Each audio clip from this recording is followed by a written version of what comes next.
What's up, everybody? My name is Welsh Dan NFT. I am co-founder of Blockchain Stream Team, and I'm also a Twitch streamer. Today, we're going to be looking at RAM, CPU, and net on the Wax.io blockchain. As you can see here, there are three different sections of resources. In order to see these for any wallet, you can go to waxblock.io and put in the name of the wallet that you would like to see. Now, there is a very good Medium article on what CPU, net, and RAM actually is. And we will also complete a demonstration of this once we've gone through it. First thing is RAM. Now, RAM is very important to the chain. It's what you use all across it in most transactions in order to make them go through.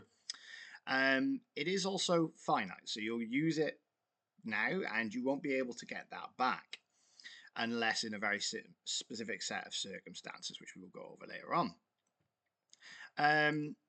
First thing is setting up an account. You will need a small amount of RAM for that.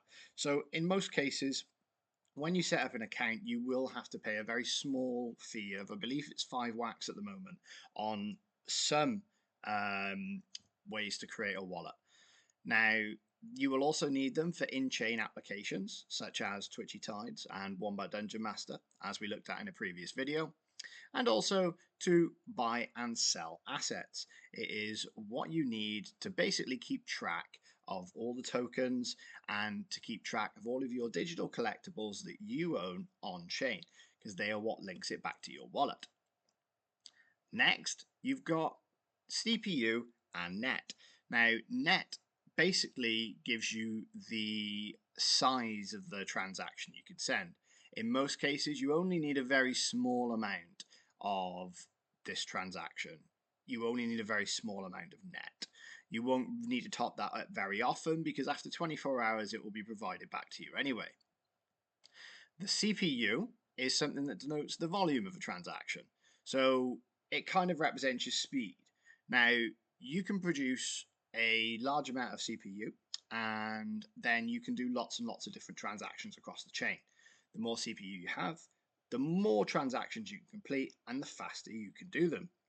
This also refreshes after 24 hours. So completing a transaction now at, let's say, 3 p.m. 3 p.m. tomorrow, I would be able to do another transaction using that amount of CPU. One example of a way that we use that is using the Twitchy Tides website. As we talked about in a previous video, you can have fish staked into your Twitchy Tides account. And here they produce the in-game token called Tide.